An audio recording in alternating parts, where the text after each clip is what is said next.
নবীজি সেজদা উঠাইয়া ফাতেমারে লই জিগাইয়া,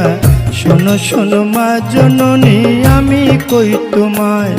ওরে শোনো আমার মা জননী একটা কথা তোমায় জিজ্ঞাসি,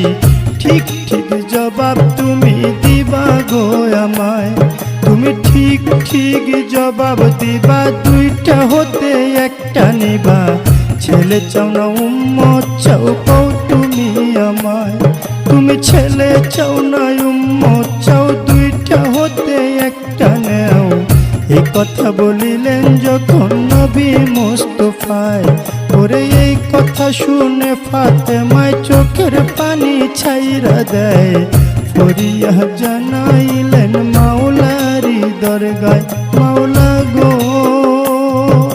চাই না আমার আপন ছেলে উম্মতি উম্মতি বলে